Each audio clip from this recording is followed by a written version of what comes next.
Well, I want to start with a question. What are you called to do with your life? Each and every one of us, I believe we're called by God to do something to Him, to live for Him. But is it just simply to be born, to grow up in a family, to have a career, to attend church, and then that's it? Is that our purpose, or is there more to life?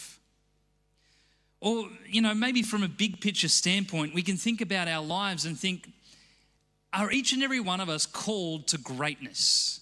I think we want to be great. We want to do something great with our lives, but what does greatness even look like?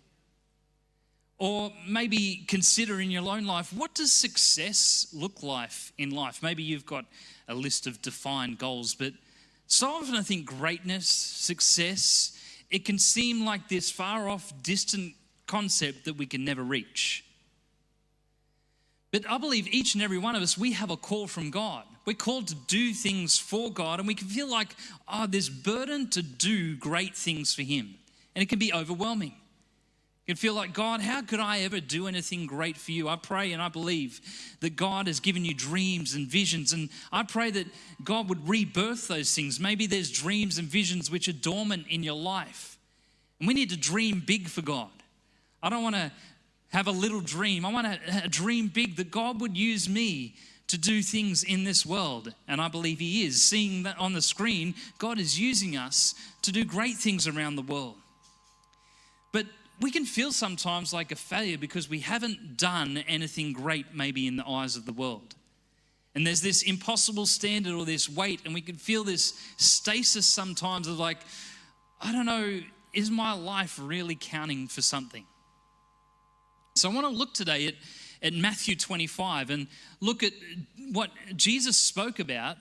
And Matthew 25 is an interesting chapter of the Bible. He starts out, Jesus talks about a story of a parable of virgins who their master goes away and he returns, and some are ready, some aren't, some don't have oil for their lamps, some do. And he's really talking about being prepared for the return of Jesus, to live a life of preparedness. But then he goes on to share another story, and you might have heard it before. It's called the parable of the talents. And Jesus tells a story of a man who goes away on a trip, but he leaves these talents, or some funds, with some people to look after his estate while he's away. And so he entrusts some with 10, some with 5, some with 2. And some of the people, they look after what they've been given. They go and they take what they've been given and multiply it. And when the master comes back, he's pleased. And this is what the master says in verse 23. The master says, "Well done, my good and faithful servant." Good and faithful servant. Not my great and fantastic servant, my good and faithful servant. And so often we can chase greatness. We can chase the spectacular. But here Jesus is saying, well done, good and faithful. So what are we chasing? Are we chasing a life of success and greatness and grandeur and all the fantastic? Or are we living to be good and faithful? If that's what Jesus is talking about here, that's how I want to live my life. To be good and faithful, to be prepared for His coming, to be good and faithful with what He's entrusted me with. But then Jesus goes on, and then in the very next, kind of after he's finished this parable about the talents, then he tells another story, and he starts out like this. In verse 31, it says, "But when the Son of Man comes in His glory and all the angels with Him, then He will sit upon His glorious throne."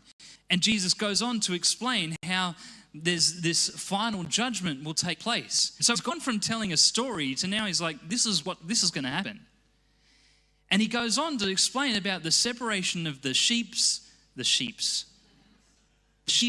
and the goats. Good English, good England. The sheep and the goats. And he talks about this separation. And so here Jesus is talking about, okay, be prepared, then look after what I've entrusted you with. And then, and I like how Pastor Jack puts this, it's like Jesus is giving us an open book test. what to be ready for. And Jesus says those who care for others, who give food to the hungry, who give water to the thirsty, who look after the prisoner, who care for the sick. And he says this in verse 40, and the king will say, I tell you the truth, when you did it to one of the least of these, my brothers and sisters, you are doing it to me.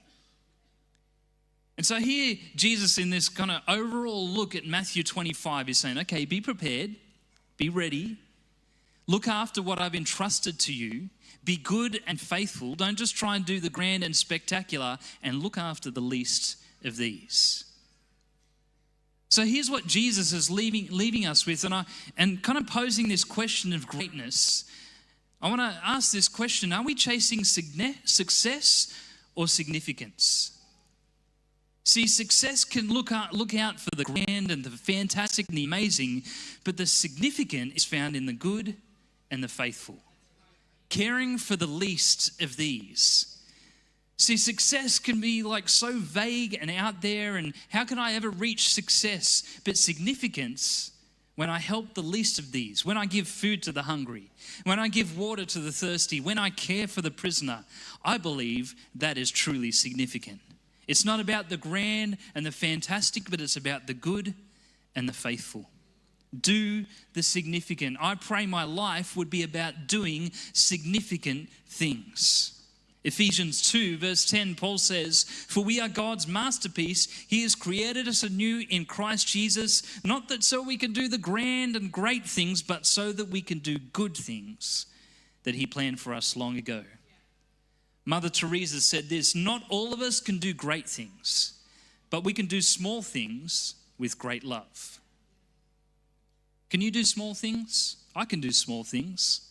I love hearing about Pastor Neil and Nerily going into their community, helping kids ride a bike, helping mow someone's lawn. That's not very grand or great, but it is significant for those people that it helps. So let's look at some examples of how we do significant things. And firstly, I want to look in Luke 21, verse 1 to 4. It says, while Jesus was in the temple, he watched the rich people dropping in their gifts in the collection box. Then a poor widow came by and dropped in 2 small coins. I tell you the truth, Jesus said, this poor widow has given more than all the rest of them. For they have given a tiny part of their surplus, but she, poor as she is, has given everything she has. I wonder how this widow felt in this moment. Do you think she felt very great? I'm not doing something very great.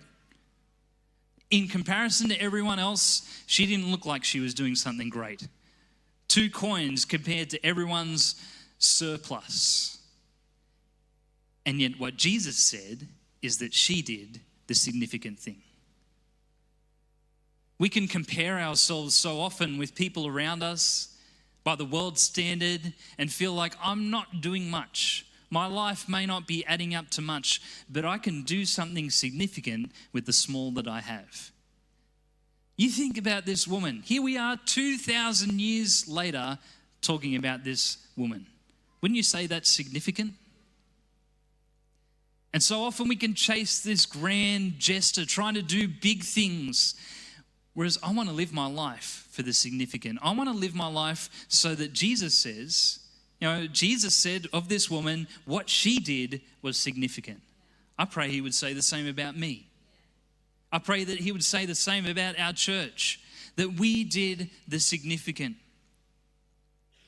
Another story in John 6, verse 5 to 11. When Jesus looked up and saw a great crowd coming toward him, he said to Philip, where shall we buy bread for these people to eat? He asked this only to test him, for he already had in mind what he was going to do. Philip answered him, it would take more than half a year's wages to buy enough bread for each one to have a bite. Another of his disciples, Andrew, Simon Peter's brother, spoke up. Here is a boy with 5 small barley loaves and 2 small fish. But how far will they go among so many? Jesus said, have the people sit down. There was plenty of grass in that place, and they sat down. About 5,000 men were there. Jesus took the loaves, gave thanks, and distributed to those who were seated as much as they wanted. He did the same with the fish. This boy, he didn't have a great gift to bring. He brought what he had. and Jesus did the great with it. That was significant. When we bring what we have and we place it in the hands of Jesus, he does the great, he does the grand, he does the amazing, he does the miraculous, more than I could ever do on my own. And I can look at the need in our world sometimes and think, how could I ever do something? How does my 5 loaves and 2 fish add up to the great need in this world? And we can feel not very great about that. But significance is saying, Jesus, I'll bring you what I have and I'll leave the rest to you. And I believe that's what we do as a church. We come and we give what we have. We trust it to the hands of Jesus. And here we are, we hear stories and testimonies of women receiving seeds in Uganda, about people being saved in Indonesia and Cambodia, about churches being planted in Brazil because someone chose to put what they had in the hands of Jesus. He does the great, he does the amazing, and I simply bring what I have. Success or significance? Now, when we think about our lives, I ask you, what do you think you can do with $40? What can you do with $40? I've got some examples here on the screen. I could buy a t-shirt. I could go get an average steak. I could buy some cheap golf balls. Important things. What could you do with $40? Maybe think about, what you could do with $40. $40 might not go as far as it did before. I spent $9 on a soft serve cone yesterday. That's crazy. So I could buy 4 cones for $40. That's not much. Or I could also provide a cataract surgery for someone in India. Success says I've got to get stuff for myself. I've got to do great things. What can I use my $40 for myself? But significance says I can change someone's life. To that person in India who walks in one day, can barely see because of the nature of their cataracts, and walks out the next day, life changed, has their vision restored, all for $40. It doesn't seem like much, but it is significant. And in our lives, we can feel like, I don't know if I can do much, but I can do something significant. $40. What can you do with $1,000? I've got some examples here. Maybe you can buy a soundbar, a camera, some Gucci shoes. Or you can build a home for a widow in Burundi. Success, greatness, or significance. I can look good, I can dress well, I can buy some fancy shoes, or I can change a woman's life. Success or significance. What can you do with $2,000? I can buy a new TV, I can go on a holiday, I can buy a fancy watch, or I can provide a well to a community in Cambodia, giving life-giving, fresh, clean water for the rest of those people's lives. So children no longer have to deal with health issues and sickness. They can now go to school because their water's clean. They no longer have to spend so much money trying to buy water or spend hours each day going and collecting fresh water because they've got access to it right where they are. Success or significance? What are we chasing in life? I want to live a life that's significant. Or I'm not living for myself, for my own needs, for my own wants, to look good to everyone else, but I want to live my life to do significant things. It doesn't take much. It doesn't take much to do something significant. I love our kids are doing significant things. You think a kid might raise $40 in a year to give to missions. They've just given one person their sight. Each of us can do significant things. Each of us can go into our neighborhood and say, hey, can I help mow your lawn? Can I help fix your bike? Can I help give you some food because you've just given birth to a child or you're going through sickness? We can each do significant things. Don't live a life chasing success and greatness and fame and fortune. Live a life doing significant things. Matthew 5, verse 14 to 16, Jesus said this, "You are the light of the world. A city set on a hill cannot be hidden, nor do people light a lamp and put it under a basket, but on a stand, and it gives light to all in the house.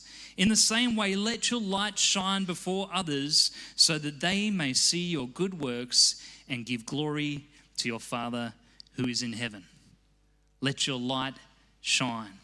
You know, we live in a dark world. And I want to give you an example. I'm going to turn the lights off.